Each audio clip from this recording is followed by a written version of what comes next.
Ne laissez pas les GAFA décider de ce que vous devez voir ou non, c'est votre choix qui compte.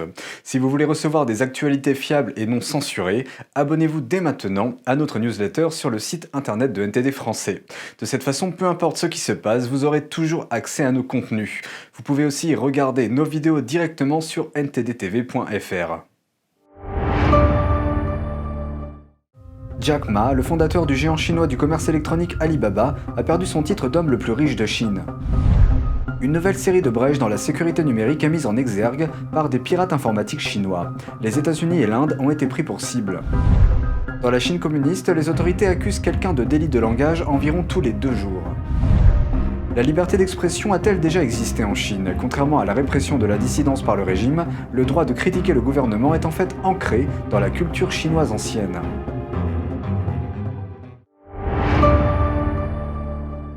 Bienvenue dans Regard sur la Chine, je suis Vladian Vitins. Un groupe de pirates informatiques soutenu par le régime chinois a ciblé 2 fabricants de vaccins indiens qui ont développé le vaccin contre le virus du PCC. Les sources viennent de la société de cybersécurité Cypherma basée à Singapour et au Japon.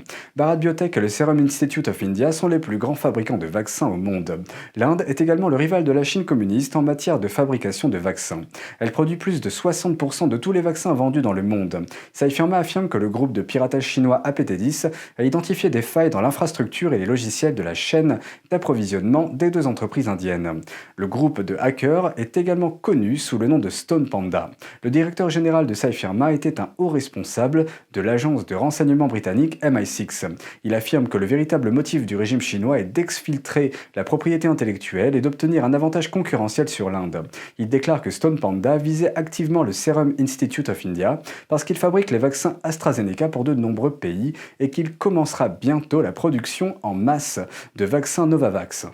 Le ministère des Affaires étrangères du régime chinois n'a pas encore fait de commentaires.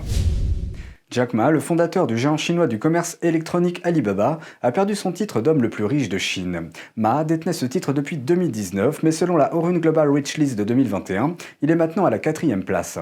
Il se trouve juste derrière le fondateur d'une autre entreprise chinoise de commerce électronique. Sa chute survient après que les autorités chinoises ont mis un frein à Ant Group et à Alibaba, invoquant des mesures antitrust.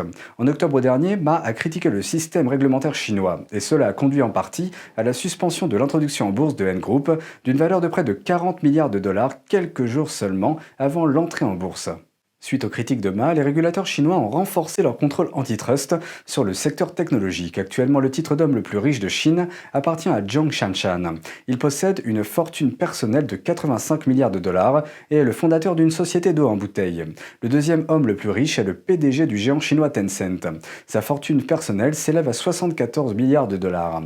Tencent a développé l'application de messagerie WeChat. Elle compte environ 20 millions d'utilisateurs quotidiens actifs aux États-Unis. Jack Ma possède actuellement 56 milliards de dollars. Derrière Ma, à la 5e place, se trouve le fondateur de ByteDance et TikTok. Il dispose de 54 milliards de dollars. Depuis 2020, TikTok compte plus de 100 millions d'utilisateurs mensuels actifs aux États-Unis. TikTok et WeChat ont tous 2 fait l'objet d'un examen minutieux par l'administration Trump en raison de préoccupations liées à la sécurité nationale. Trump a proposé d'interdire les 2 applications. Le département du commerce de Trump a déclaré que les applications collectent les informations personnelles des utilisateurs et que ces données pourraient être envoyées au Parti communiste chinois. La semaine dernière, l'administration Biden a demandé à la Cour d'appel des États-Unis de suspendre l'interdiction de WeChat et de TikTok par Trump. Dans la Chine communiste, les autorités accusent quelqu'un de délit de langage environ tous les 2 jours. C'est ce qui ressort d'une liste établie par un citoyen chinois. Cette liste est établie à chaque fois que les autorités chinoises punissent ou censurent une personne pour ses propos. Elle couvre les 8 dernières années, mais elle n'enregistre que les cas qui ont été portés à la connaissance du public. Bien que la liste n'inclue pas les cas qui se sont produits à huis clos, elle compte tout de même plus de 1800 inscriptions. Cela signifie qu'un cas de censure se produit en moyenne toutes les 40 heures, et cela depuis les 8 dernières années jusqu'à maintenant. Ce qui ressort de la liste des cas est que toute forme de critique à propos du régime peut être soumise à la censure ou à une sanction. En effet, la liste comprend des personnes qui ont été censurées pour avoir remis en question des informations, insulté le PCC et ses membres, insulté les dirigeants du PCC Xi Jinping et Mao Tse-tung, avoir argumenté contre la police, remis en question les données officielles sur le virus du PCC à Wuhan, remis en question le nombre officiel de morts lors du conflit frontalier avec l'Inde, remis en question les politiques du parti, parler de démissionner du PCC et parler de la pratique spirituelle du Falun Gong. Dans un cas apparemment insignifiant, quelqu'un a même été puni pour avoir écrit une blague salace en ligne. La personne derrière la liste est seulement connue sous le nom de Mr. Wang. Il dit qu'il a décidé de dresser cette liste après avoir lu des articles sur des personnes qui ont été punies pour avoir soi-disant insulté le pays.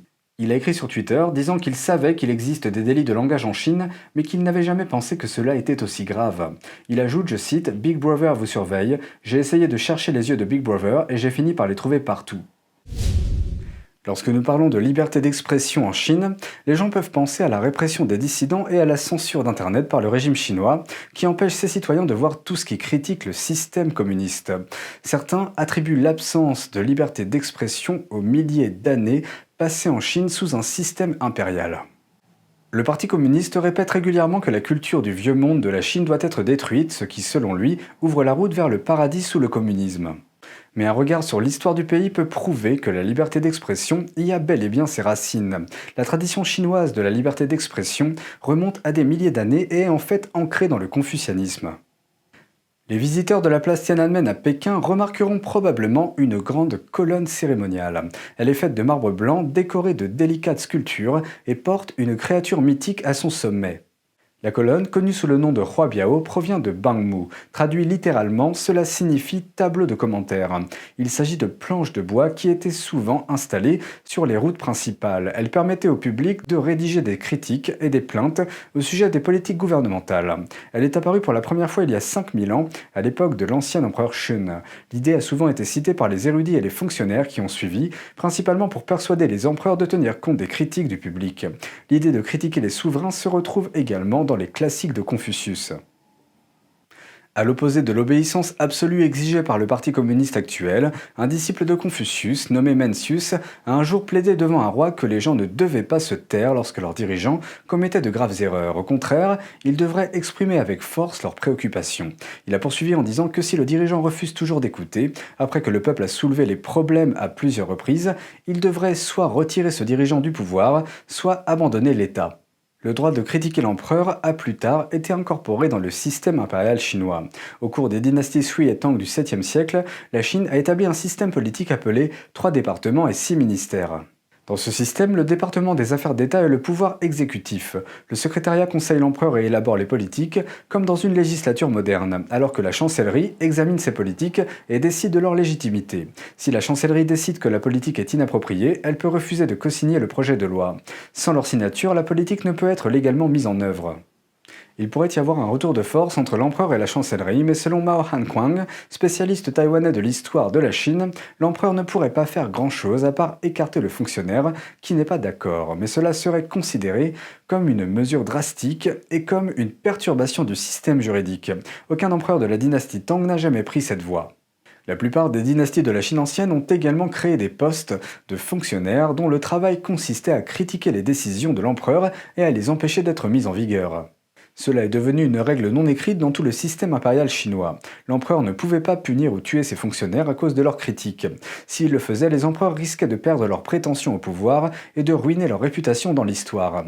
Le fondateur et premier empereur de la dynastie Song a exigé que son successeur ne tue jamais ceux qui critiquent l'empereur. Il a dit que si quelqu'un qui venait plus tard violait cette règle, cette personne devrait être détruite par le ciel.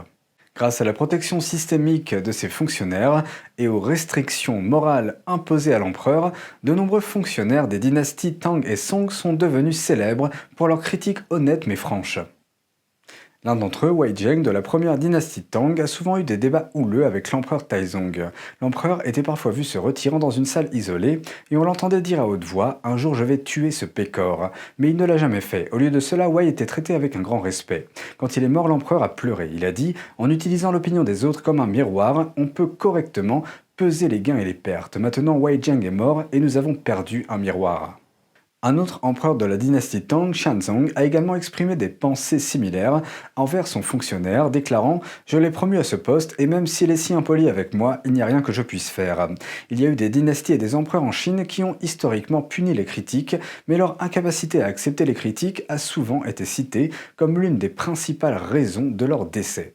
Le contrôle et l'équilibre du système des 3 départements ont plus tard été référencés par Sun Yat-sen, qui a établi le premier gouvernement démocratique de Chine en 1912. Même si la protection des critiques officielles n'était pas inscrite dans la loi dans la Chine ancienne, les archives montrent qu'elle était souvent plus efficace que dans la Chine moderne, sous le régime communiste. Aujourd'hui, la liberté d'expression est inscrite dans la constitution du pays, mais elle n'est pas vraiment pratiquée. Depuis le 1er février, la chaîne NTD TV vous propose chaque jour 1 heure de programme en français, accessible gratuitement sur les canaux suivants: Orange canal 548, Free canal 799, SFR canal 921 et Bouygues canal 802.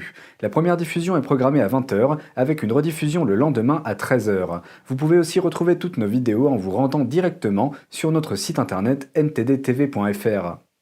C'est tout pour aujourd'hui, merci d'avoir suivi Regard sur la Chine. Je vous rappelle que vous pouvez vous abonner à notre newsletter sur ntdtv.fr. On se retrouve lundi pour une nouvelle émission.